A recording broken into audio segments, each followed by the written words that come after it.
We all know the story. We know the moment it begins. A quiet party in a green land, a disappearing trick, and a golden ring left on a mantelpiece. From there, the legend unspools. A long journey, a secret council, a fellowship of 9.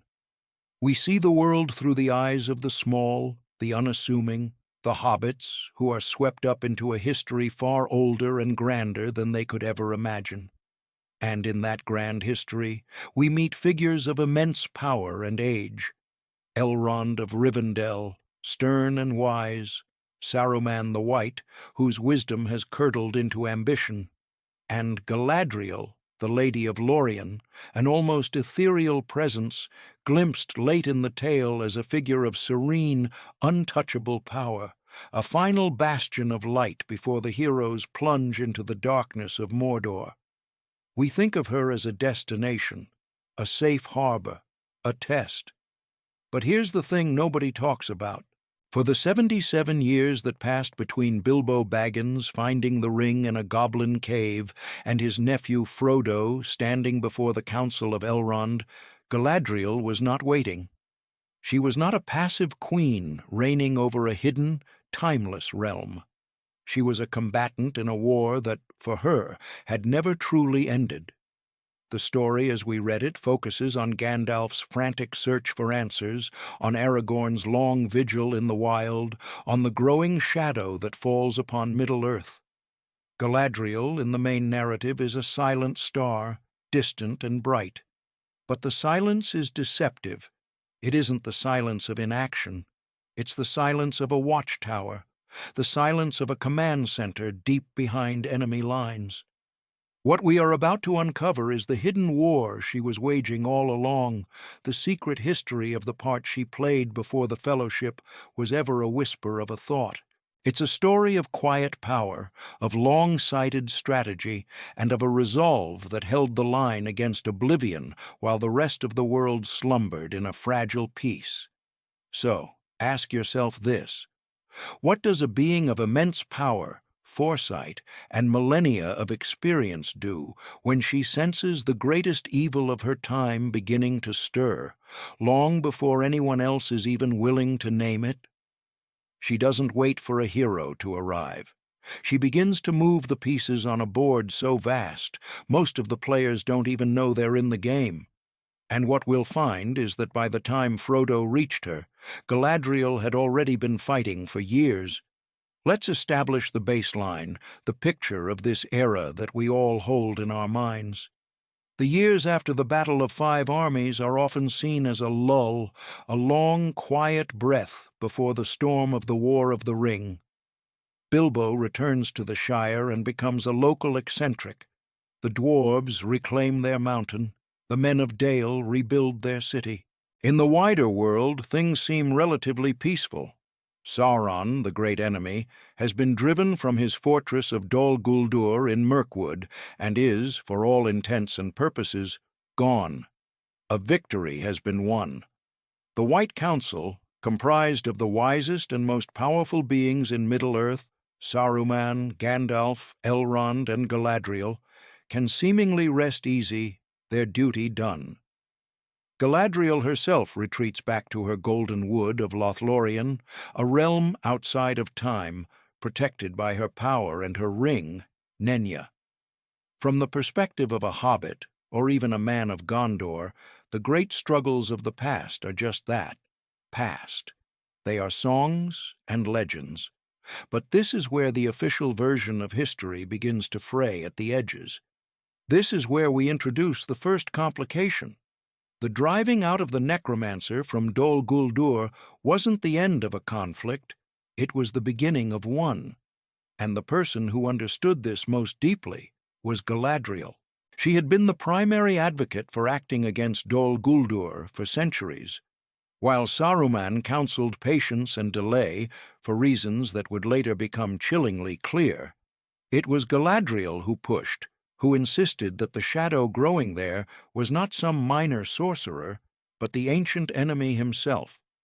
The attack on Dol Guldur, which happens concurrently with the events of The Hobbit, wasn't just Gandalf's side quest. It was the culmination of Galadriel's long-held strategy. And when Sauron fled, she was not fooled. She knew he wasn't defeated, he had merely relocated. He had feigned retreat, abandoning a lesser stronghold to return to his true seat of power in Mordor. This is the first piece of overlooked evidence. Galadriel's role as the prime mover of the White Council's only major offensive action in centuries.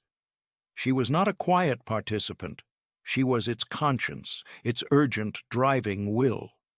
She saw the threat when others, even the wise, were willing to wait and see. And this changes everything, because if she was this proactive before Sauron's return was confirmed, what must she have been doing after he openly declared himself in Mordor just 10 years after Bilbo's adventure? The story goes quiet on her, but power like hers does not simply go dormant. Her silence isn't emptiness. It's the low hum of a fortress on high alert. So, why does this matter? Why does it change our understanding of the story if Galadriel was an active player during these intervening decades? It deepens the stakes immensely. It transforms her from a magical benefactor who appears late in the story into the strategic linchpin of the entire resistance movement.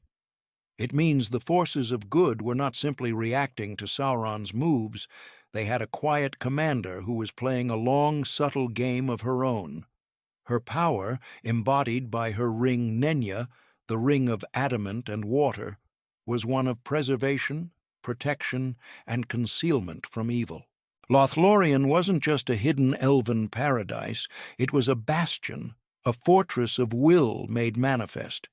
Its borders were not merely geographical, they were psychic. Sauron's eye could not penetrate the golden wood. This wasn't passive magic. It was an active, draining, constant exertion of power. Think of it as a shield that had to be held up, day in and day out, for decades. This act of preservation was, in itself, an act of war. But her influence extended far beyond her own borders. We have to look at the clues scattered across the appendices and the unfinished tales as if they are intelligence reports. Consider her relationship with Gandalf. The text tells us he was a frequent visitor to Lórien. Are we to believe these were merely social calls? That one of the most powerful Maiar and the mightiest of the Noldor remaining in Middle-earth were just reminiscing about the elder days? No. These were strategy sessions.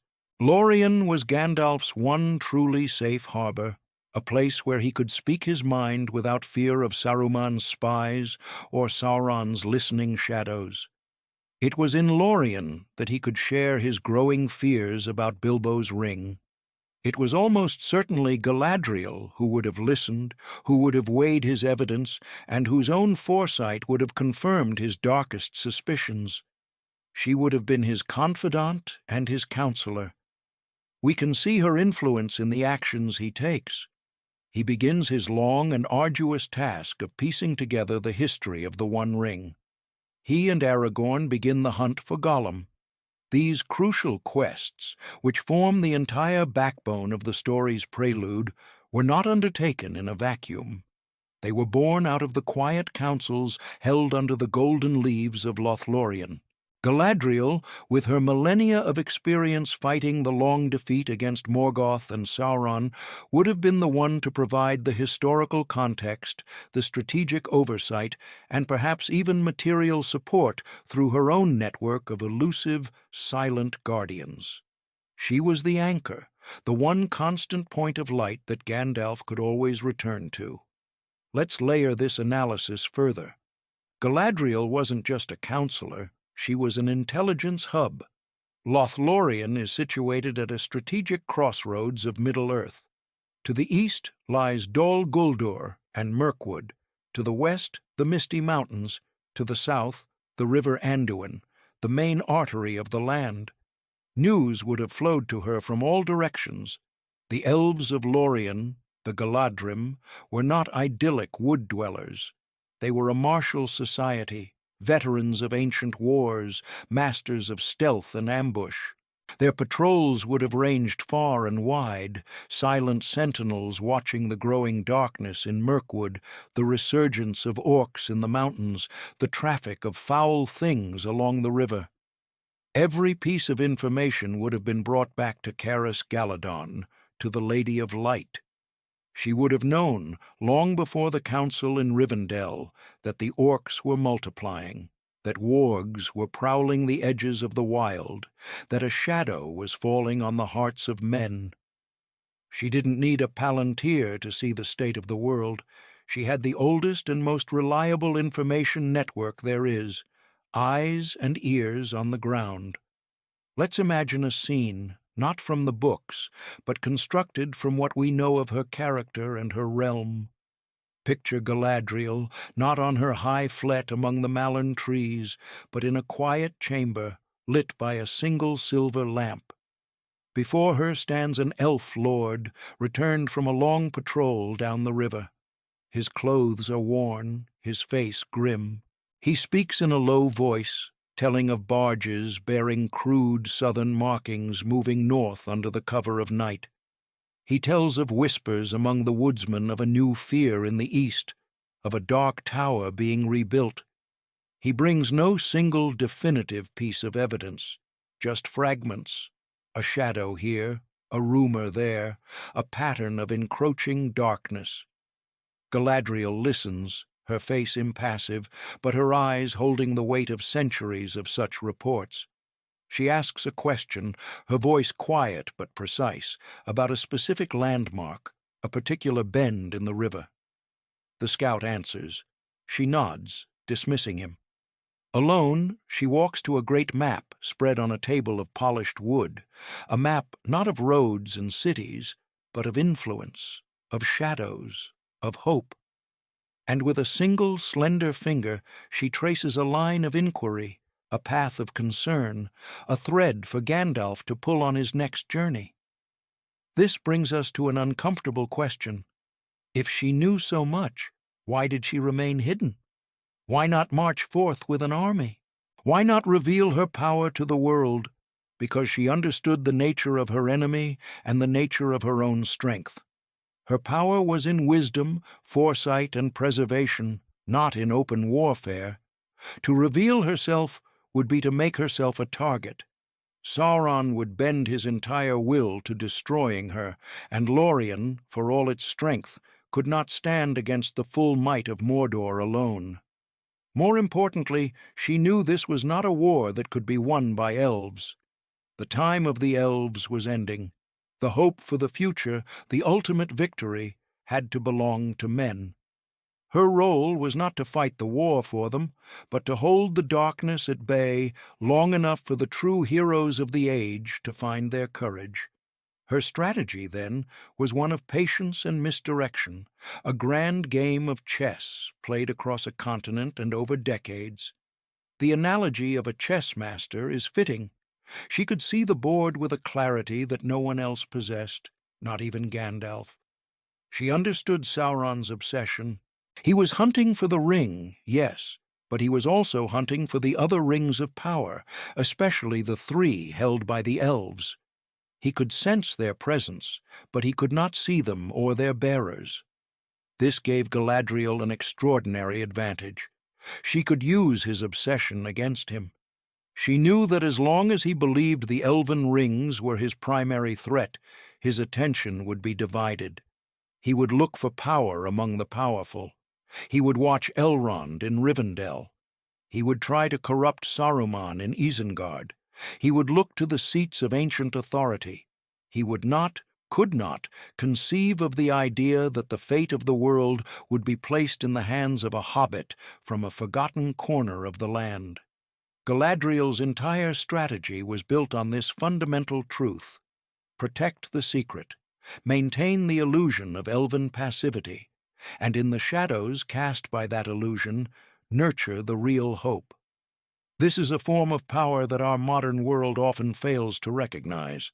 We think of power as loud, overt, and forceful: the shouting politician, the conquering army, the disruptive technology. Galadriel's power was the opposite. It was the power of silence, of resilience, of the unyielding guardian. It's the strength of a foundation, unseen but essential. It's the wisdom of the gardener who knows you cannot force a seed to grow. You can only create the conditions for its flourishing, tilling the soil, pulling the weeds, ensuring it has water and light. Gandalf, Aragorn, even Frodo, they were the seeds. Galadriel was the gardener. She guided Gandalf toward the truth of the ring. She almost certainly used her influence to ensure the Dunedain, Aragorn's people, had safe havens and allies in their long wandering, perhaps even in the eaves of Lórien itself. She was maintaining the possibility of hope. She was keeping the board from being swept clean by darkness before the final game could even be played. This long, quiet war was a battle of wills, fought not with swords, but with foresight and endurance. Sauron's will was one of domination, a desire to impose order and control on all life. Her will was one of preservation, a desire to allow life to choose its own path, to find its own way to the light.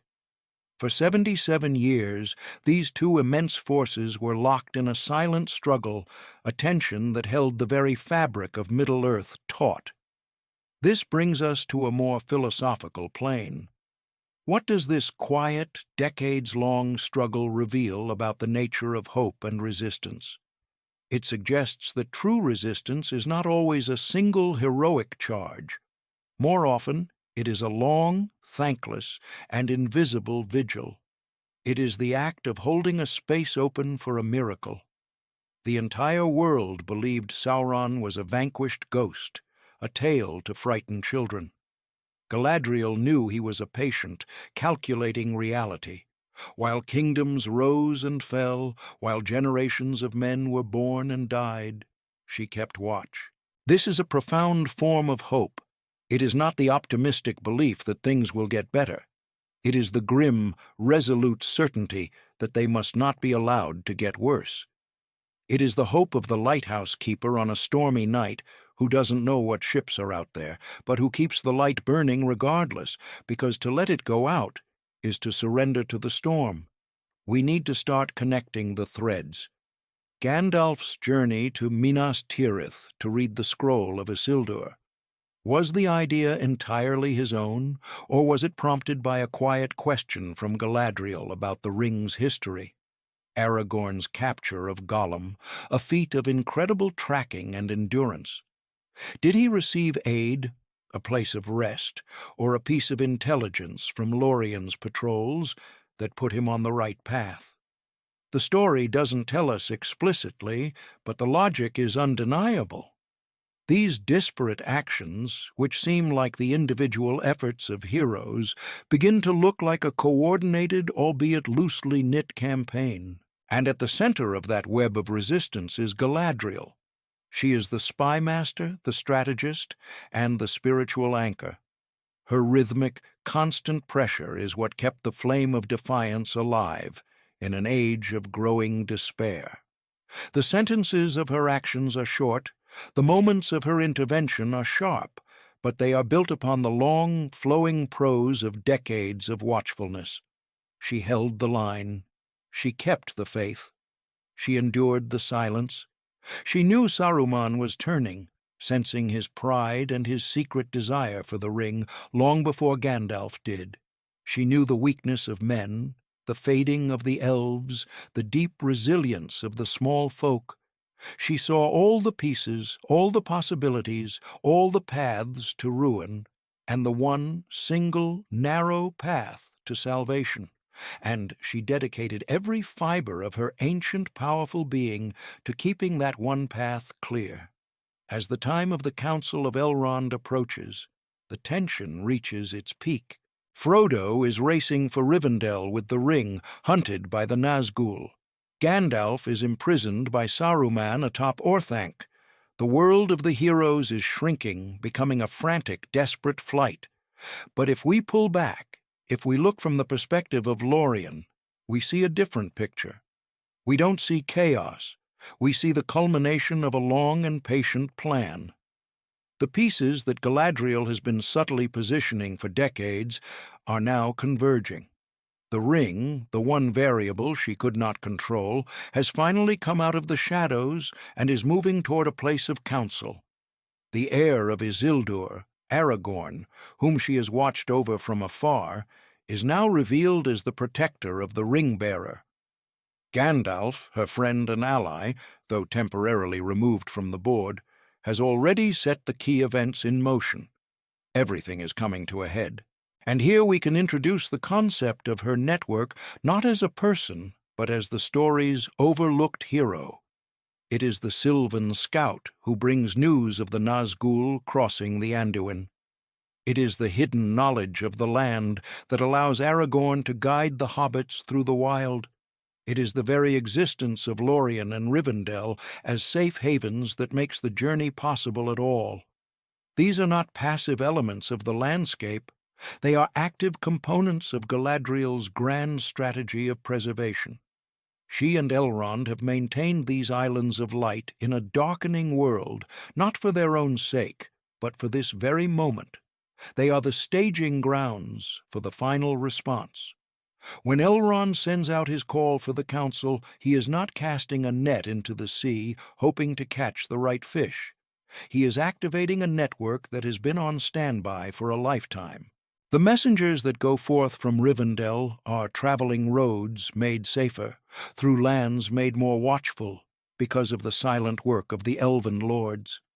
The representatives who arrive, Gimli, Legolas, Boromir, are walking into a conversation that, for Galadriel, has been going on for 77 years.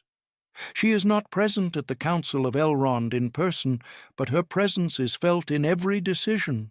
Her will, her foresight, her long war against the encroaching dark has shaped the very possibility of this gathering.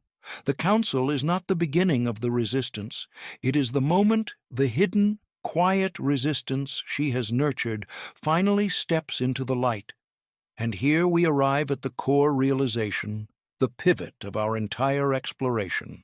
By the time Frodo Baggins offered to take the ring to Mordor, the war against Sauron had already been raging for nearly 3 generations. It was simply a war fought in shadows, a war of whispers and warnings, of tireless watchfulness and unseen sacrifice. Galadriel wasn't preparing for a new war. She was holding the line in a war that had never ended. For her, the peace since the last alliance was a fiction, a fragile truce against an enemy that never slept. Her famous long defeat was not a passive acceptance of fate, it was an active, unending battle against it. Her silence in the narrative is the most profound evidence of her power. It is the sound of a siege being held, the sound of a guardian on the walls who does not cry out in despair, but who simply stands her post year after year, decade after decade. And this is where her story transcends the borders of Middle-earth and speaks to a universal human truth. It becomes a testament to the unseen work that holds our own world together. We celebrate the firefighter who pulls someone from a burning building, the soldier who wins the decisive battle, the scientist who has the sudden breakthrough. And we should.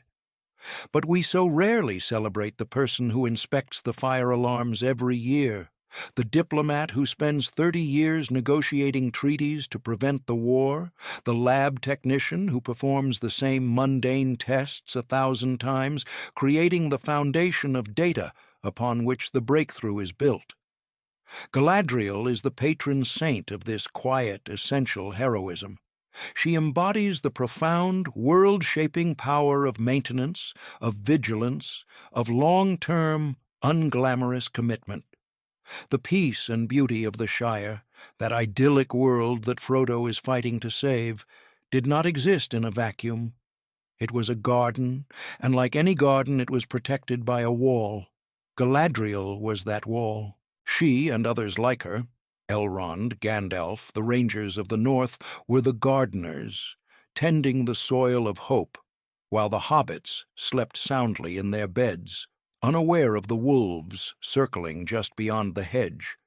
Her fight reminds us that so much of what is good and stable in our own lives is not an accident of nature, but the result of someone, somewhere, holding a line we never even knew was there.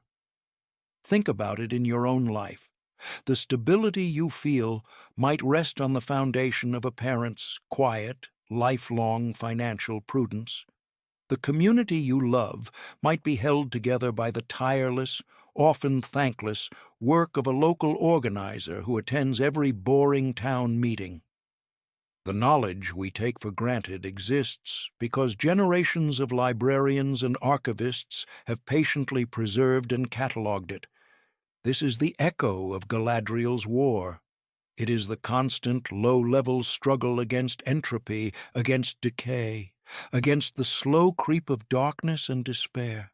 It is not fought with banners and trumpets, but with patience, foresight, and a stubborn refusal to give up. It is the emotional labor of the friend who always remembers to check in, the quiet integrity of the person who does the right thing when no one is watching, the resilience of the artist who continues to create beauty in a world that seems to value none of it. Galadriel's gift to Frodo in Lórien, the phial containing the light of Arendil's star, is a perfect symbol of her entire strategy. She cannot walk the path with him, she cannot carry the ring for him, but she can give him a little bit of light to carry in the dark places, and that is what she had been doing for Middle-earth for nearly a century.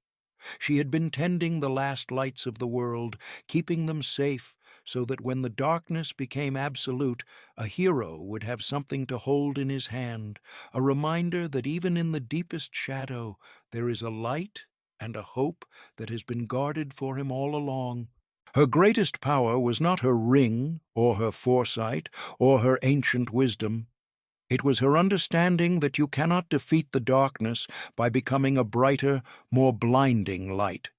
You defeat it by preserving the small, scattered lights, by nurturing them in secret until they are ready to be passed into the hands of those who must walk the final, impossible mile.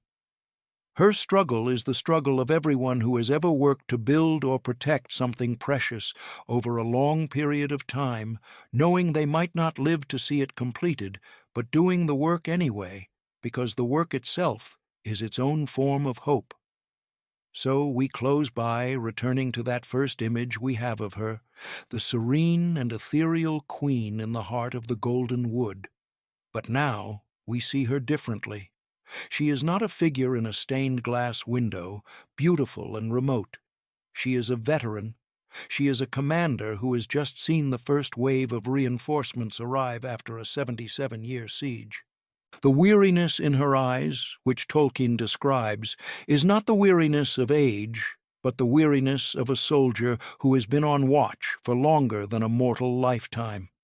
The light in her eyes is not just magic.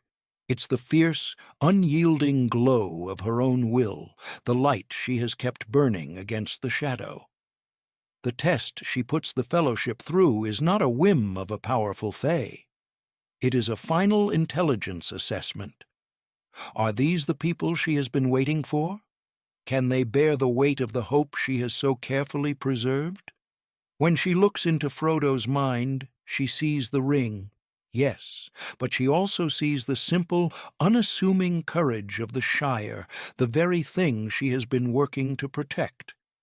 And when she offers him her counsel and her gifts, it is the culmination of decades of planning. It is the final briefing before the mission begins. The story we thought we knew was about a quest that began in Bag End, but the real story is so much bigger. It's about a hidden war that made that quest possible. It's about a guardian who held the world together with quiet strength and incredible patience, long enough for a hero to be born.